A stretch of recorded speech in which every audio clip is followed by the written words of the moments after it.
If there's one thing I know, it's how to build a personal brand. I've been doing it for over 10 years alongside top creators, whether it's an entrepreneur, small business owner who needs to make money, huge YouTubers, I've done it all. And in this video, I'm gonna break down the 7 levels of building a personal brand, things that I commonly see founders doing wrong or could be improved upon. So first thing, let's start with why does this matter? Why should you even build a personal brand in the first place? Chances are, if you're watching this video, you've already seen the value in posting content online or you understand the landscape. There's never been a time in history where everyone is carrying a smartphone, which is essentially a black box that you can project your face into for people to watch for free. Before this time in history, obviously there was television and billboards and agencies and all these hoops that you had to go through in order to get your face in front of people. But now they can search it up, they can be pushed it with algorithms. I don't see the demand for content getting any lower than it is right now. And the competition honestly isn't that crazy because not that many people are consistently putting things out and making an effort to be a front runner in this space. I guarantee you, no matter what niche you're in, if you're someone who takes things seriously and actually either provides value to your marketplace or provides entertainment or inspiration or belief-breaking content to your marketplace, there is room for you to carve your own path in there as long as you differentiate yourself and position yourself properly, which we'll get into later in this video. For the sake of this video, I want to focus on YouTube. I recommend people start with YouTube because viewer intent is relatively high. YouTube, people still search for stuff all the time and they find YouTube videos. Also, it's an interest-based platform, meaning it'll serve you things that you're interested in, and session times are longer on YouTube. Anyone you have an affinity to,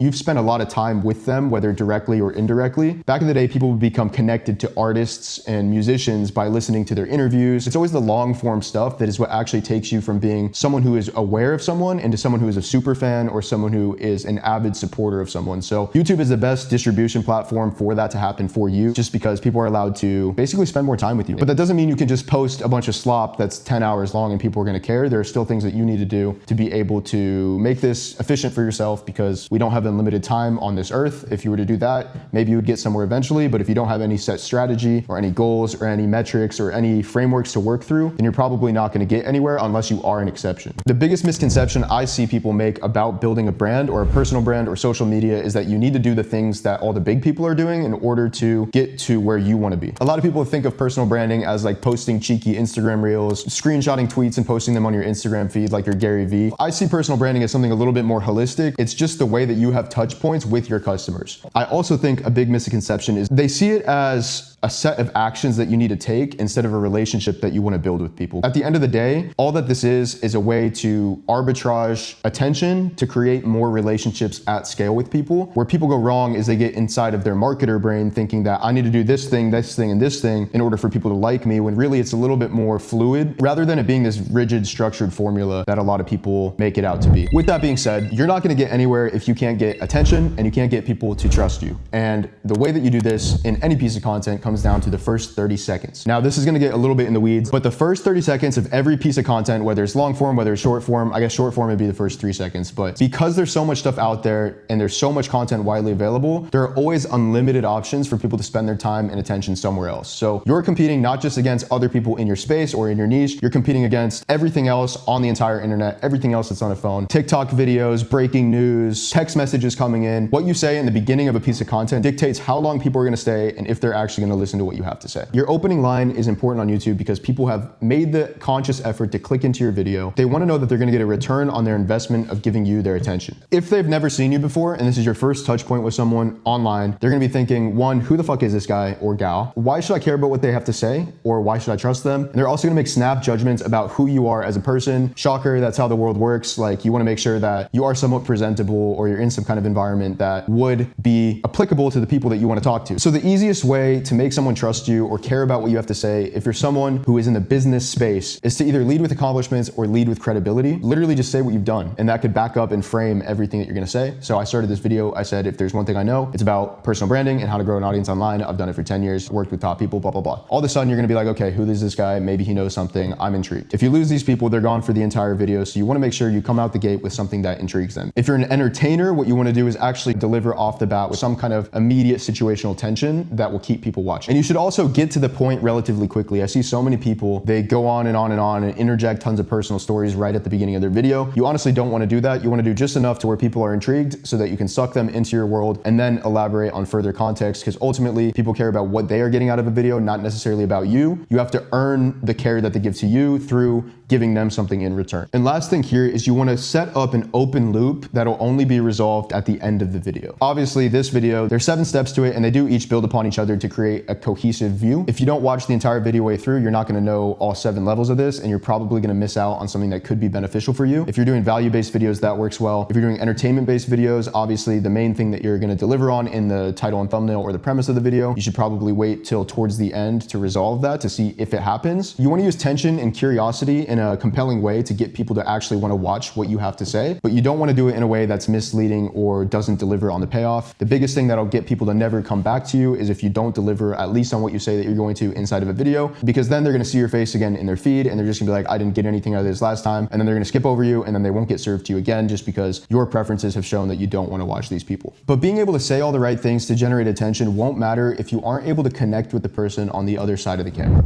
Which brings us to part 3. So a thing that holds a lot of people back from creating content or making things online is that they don't like how they come across on camera or on video. And I've seen this with lots of founders that I've worked with, especially business people, just because they think that the way that they have to come across on camera is this weird persona that is rehearsed, and it's almost like you're delivering a speech in front of a bunch of people. But really what you want is to create an emotional connection with people or a one-on-one relationship. So I like to frame it as you would be talking to someone that you actually like, know, and trust already. And it is a little bit hard for people to get into this mindset when they're starting to make videos, just because you are staring into a black hole that is a camera when you are starting to record something. A lot of the time you're in a room, if you're just filming by yourself, where it's empty and it's echoey. If you're lucky enough to have someone behind the camera, hopefully there's someone you have a good relationship with or some rapport so you can kind of crack jokes to them. That helps a lot. But I see so many people, including myself in this, people get very caught up on sounding like an authority or like they know what they're talking about, to the point where they actually don't become human. So one thing that I see is people, they'll write out a content idea or a video idea, or maybe even they'll take some time, put together a Google Doc of a script of what they want to say in a video. And the whole time they're recording, they're just trying to think of what they should say because they're making a video. And I think this comes from the fact that so many people watch content, they'll look up to people, whether it's in their niche or outside their niche, or they're constantly comparing themselves in their head, 1, and 2, they're constantly trying to remember what they have to say, rather than having an open-ended framework or an open-ended question-based outline for a video, to where then they can kind of fill in the details with their own expertise and hopefully open up more of a conversational nature with the camera. And I just see so many people, they're too focused on saying the right thing, in quotes, rather than having an open dialogue and a conversation with their audience. I'm a firm believer that yes, you have to say the right things, but organic content and building a brand is a little bit different than running paid ads, for example, where it's really all about the script, it's all about what you're saying, it's all about the words that are in front of you and how you deliver those on a teleprompter, rather than how you can actually distill who you are and put it into a video. Like an example of this would be, if you follow any big brands or creators, you like to see the moments of them that are a little bit off the cuff or that are off camera, because you see that they're a real person, and those things go a long way. And if you're able to translate that same experience into videos where you're talking to the camera, I would say that is a big lever that a lot of people could work on, is just their actual delivery to camera. Usually when we work with people, this is one of the first things that we have a really tight feedback loop on. I really like to scrutinize the delivery of things, just because ultimately people don't connect with what people are saying, they connect with people,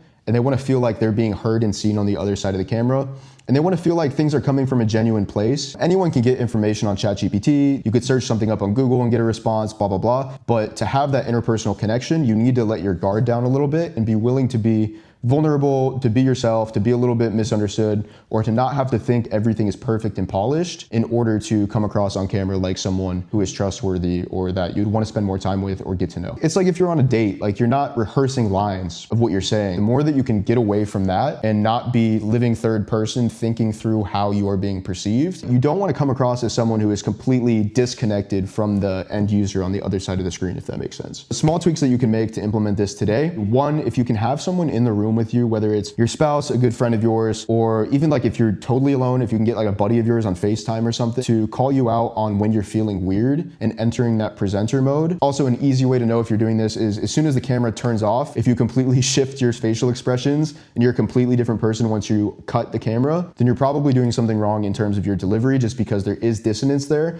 and you want to close that gap as soon as possible. It's not just about what you say, it's about how you say it and how you're coming across on camera. So you just want to balance humility and authority a little bit. Like you want to be someone who is genuinely thinking through things and you can tell that there's a brain thinking on the other side of the camera, rather than someone who's just reading off a teleprompter. That's why genuinely for long form videos, I advise against teleprompting unless you're making like sales assets. But if you want to build a legitimate connection with someone, it's never going to be fully scripted out. It's going to be more open-ended and allowing you to come through as someone who is thinking through what you're saying. But honestly, none of this matters if you can't tell a compelling story, which brings us to point number 4. A lot of people see storytelling as a super amorphous term. The simplest way I can put it is you want to think in terms of setup and payoff, both from a macro perspective inside the video that you're creating and in terms of micro wins along the way. So I think of every video as a big setup and payoff. So obviously the beginning of your video, you're setting up something that has some kind of inherent conflict or some kind of tension built into it, and it doesn't pay off until the very end of the video. And then inside of that video, you're gonna have multiple little things that continuously have setups and payoffs within them so that you're consistently giving something to the audience in return. And one way that you can do this obviously is through list-based videos, through stepped-based videos, but you can also give personal stories that have setup and payoff, illustrating how you were able to come to this realization or insight for yourself so that it can apply to people who are also watching the video. I realize that can sound very transactional in terms of like, okay, I wanna dangle a carrot in front of their face and then give it to them and then dangle another carrot in front of their face. But I think that it actually has a little bit more nuance to it, and let me explain. There's a difference between just giving someone information and building belief upon that information for someone to actually take action and want to change in the direction that you want them to. If you're only giving people information, the chances that they actually implement it are completely reliant on that person's willpower and that person's want to do it for themselves. But if you're able to instill beliefs into someone as you're giving them information so that they can see why it's important for them to listen to you and also how their life could drastically improve or what they can get out of actually doing that, that's where you'll get people to actually become attracted to your brand and your persona because you're willing them into action. And this is where the human element comes in, is like you want to be talking to the people that you are giving information to like there's someone you want to genuinely help, because at the end of the day, that is what you want. And a lot of creators, they don't have any empathy when they're talking to cameras just because you're staring into a black void. If you can put yourself in your viewer's shoes of like, okay, why would someone click into this video? If it's entertainment, they probably just want to like shut out the world for a little bit and have a good time. They want to be taken on a little bit of an emotional roller coaster. They want to be entertained. So give them what they want inside of that. And if you're an educator, don't just think about, okay, I want this person to buy my product someday. Think about, how can I make this person someone who is better equipped to make good decisions, to take action,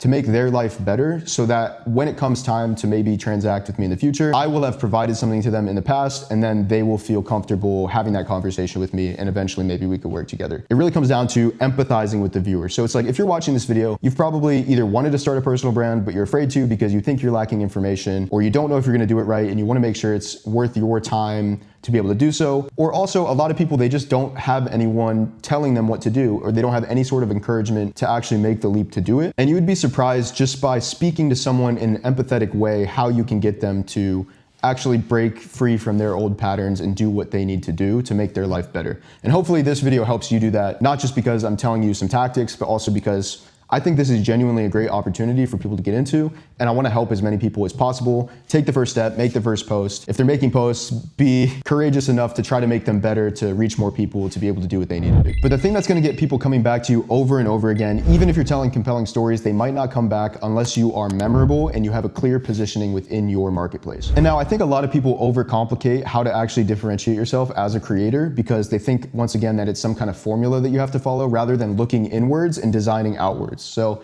that sounds super woo-woo, but I would just say that the thing that makes you unique is exactly what makes you unique in person. It's all of the things that you're genuinely interested in, the things that you pursue outside of business or whatever medium that you are interested, the things that genuinely people in your life like you for, know you for, and would label you as if they were your friend. And a lot of people, they look at viral creators or they look at building a brand and they think that they have to do the things that everyone else does because that's what works. But really, at the top of the game, those people, they have a vision and they are themselves, and they're able to extrapolate that into content, which creates the quote blueprint that everyone else tries to follow. You can be different by just subverting that step altogether and by integrating who you are into all the content that you do. So like, I see, for instance, pretty much everyone and their mom right now is installing wood slats behind them. One way that you could easily differentiate yourself visually would just be like thinking, what do I actually think is cool? Don't think that you have to look like everyone else just because everyone else is doing something. Truthfully, you're not gonna be able to nail this in one try. You're gonna get better with time. Most people never start, but I would just be cognizant of doing things that you actually think are interesting and applying your taste and your spin on specific things rather than only using other people's blueprints to dictate the kind of stuff that you're gonna put out. Level 0 to 1, if you just need to get the ball rolling, do whatever you think you need to do to just get started. And you can get far doing that. Like, I've worked with people who have not fully been themselves, and we've been able to get them from 0 to 350K subs on YouTube. But ultimately, the thing that actually skyrockets their growth is when they decide to incorporate their elements of taste. The more rough edges that you could implement inside of your content that don't seem like something that was just printed out of ChatGPT will make you more memorable as a person. No one in life life that I know likes someone who's too polished all the time. They just come across as weird and like they're hiding something, or that they aren't fully confident in themselves, so they lean on external things in order to feel validated. So it's not about flexing more. It's not about showing your lifestyle more, unless you legitimately think that stuff's dope. It's like, if you think that's dope, people can tell that it's authentic to you. But if you're someone who looks really disjointed when you're doing these things, people can tell. So that's kind of a personal thing you have to have with yourself, of being honest, of like, is this how I come across? Is this how I want to be perceived? And is this genuinely how I am as a person? But the best people who do this are not aware of this at all. They're able to kind of subvert this altogether and just be themselves on camera. And while all these things are important, ultimately, a lot of people make content to drive business results or to get something out of it that's tangible, because it's not free, whether you're paying time, attention, video editors, whatever, to produce content. So let's talk about how you should think about turning your viewership into actual leverage and business results, and the things to measure there in terms of building your brand. The first thing, and this seems super straightforward, is to actually just define your objective. What are you trying to do with this brand? If you're just trying to get awareness so that people can then kind of trickle down and figure out what you do, obviously you want to be talking about things that are within your space, within your expertise. But at the same time, you don't need to be immediately waiting for conversions to happen with each piece of content that you post out. That's usually for people who have either exited a business before, they have other ways of funding, or they're doing it as a passion project. But ultimately, you do want someone to do something from posting videos, so just figure out what that is for you. Another thing I would think through is just the time horizon of building an effective content machine. I always tell people going into it to post consistently for a good amount of time before you're gonna expect anything coming out of it.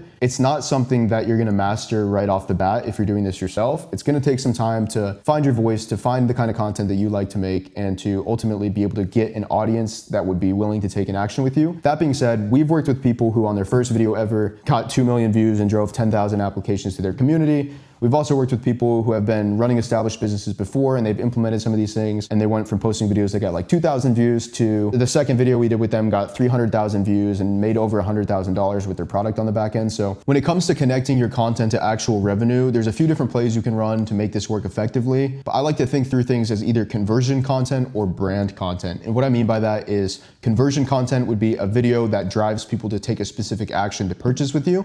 This would look like an organic VSL, so a video that kind of overlays all your expertise, why your business model is a good opportunity, and at the end asks them to take action. So that's like a broad piece of content that you can have living on your channel that you can direct other videos to get them into the funnel of wanting to purchase something from you. That's kind of like a hero video that you'd have on your channel that you could drive traffic to from big overperforming videos, or even just other nurture content. There's conversion content, there's nurture content, and then there's big top of funnel brand content. Brand content, what this can look like is two things. You can either leverage overperforming videos that are on YouTube and other niches and basically rip winning ideas while they're still hot. I like using tools like oneof10.com, not an affiliate or anything like that. They're just solid for this specific use case. You can go on there and you can search different niches and ideas, and it'll give you a rating of outliers, meaning how well this content performed versus average on this person's channel. And you can filter it down to specific things like videos posted within the last 3 months from people who have 5K subs to 1 million subs. And then you can type something in and you can see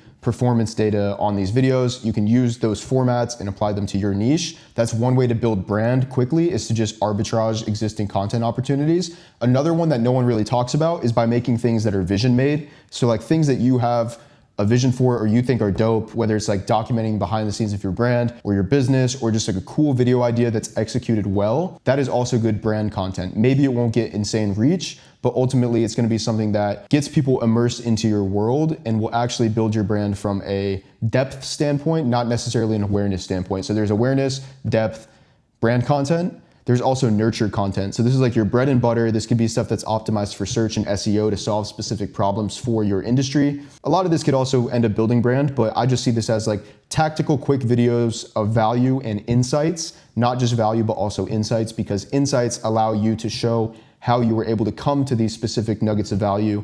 So they show that you know what you're talking about, and they add a little bit more interpersonality than just like being an information fire hose and telling people things that they could get off of ChatGPT. I think insight-based content is something that a lot of people still don't understand or leverage enough. And it's not about just telling people, here's 5 steps to fix your website. If you're someone who does that, it's like, okay, how did I come to these conclusions with real world case studies? And that'll allow you to build more trust and also show your expertise in that content that is nurturing your audience to take action. Just look through what you need in your sales process in terms of like, what are commonly asked questions, common objections that your market has, and things that would just educate your viewers that would nurture them to be able to take action. So there's that, there's like problem solving nurture content. There's also relational nurture content, which I see not a lot of people doing, which would be like things that are talking specifically to your audience and people who already watch your videos. These are a little bit lower leverage if you're trying to build, like grow an audience, because a lot of the times they can satiate that desire just watching your other content. But I do think some level of interactivity with your community is good if you can do it. It's relatively low lift to do. You can just do Q&As or live calls or just things that are more interpersonal that talk to your audience members like they are someone. This is creating content for your specific existing audience. And I think a lot of people don't do that in the content creation space, but tons of OG YouTubers do it, where they do quick update videos about their life and things like that to get people who are in their world even more connected to you as an individual. What I would advise against is trying to sell too much in your content itself. I would add like a quick disclaimer somewhere within the first 30% of the video. Hey, if you're this kind of person that we can help you do that. Click the link down below. Allow them to work with you in that capacity in those videos, but don't make the whole video's objective, everything on the channel, just to sell, because people are going to catch on and they're not going to want to watch someone who's constantly peddling something. Ultimately, you want to be giving more than you get out of this relationship. Things that you can do to make all these other videos convert, though, is there's a few different places that you can put CTAs. First link in the description, you can always put whatever your thing is that you want people to take action to, whether it's your website, your funnel. DM me on Instagram this word and you can get them in touch with like an appointment setter or yourself to start conversations. That's a good way to do it.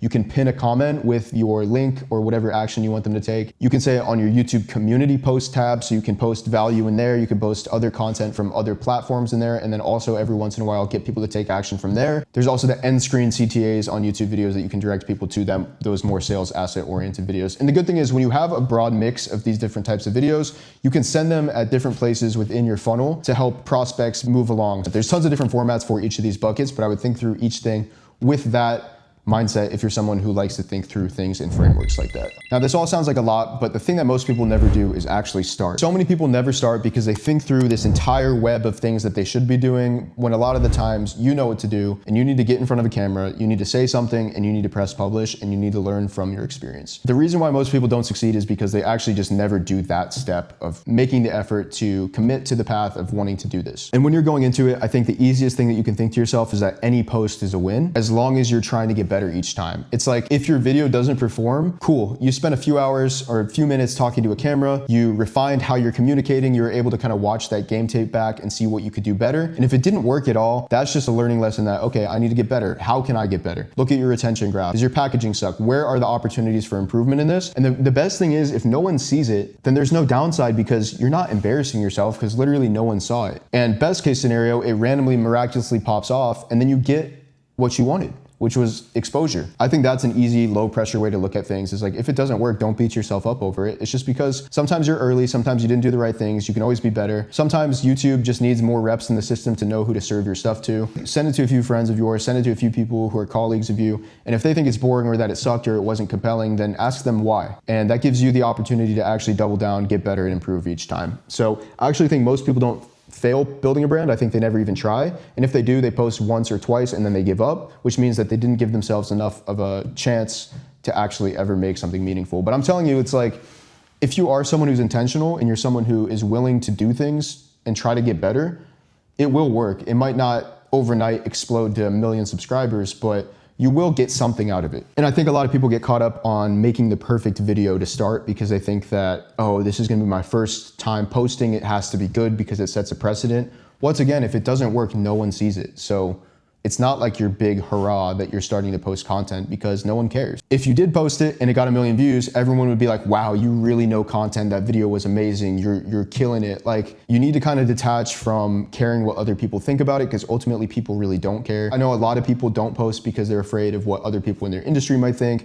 or what their family thinks or their friends might think. But if that's what's going to stop you from doing what you know you should be doing, which is one of the best opportunities you could do right now, which is to build a presence online for free and get exposure to whatever you want to do, to build whatever you want to build, then you shouldn't do it in the first place and you should click off this video. Like, you should just not, you should not consider it if that's going to stop you. Because there are other ways to make money. There's other ways, if that's your goal, there are other ways to make money. Or if you don't want to live that life and have people be able to see you, then you can hide and you can just do whatever you want and no one's gonna stop you, and that's cool. So if there's one thing you leave this with, start sooner than later. Start this week, start today. Don't say this is something that you're gonna do next year. I know so many people who say that they're gonna build this huge brand a year from now, next year, but I'm just busy with my business right now, or I'm just busy with work or with school. I'm telling you, the time never comes. You have to take it into your own hands. That wraps this video. This might've been a little bit all over the place, but I've been doing this for a long time, so I'm gonna start talking about it more. We'll get better with time. And if this was helpful at all, I made another video right here talking about building a personal brand, so just check that out.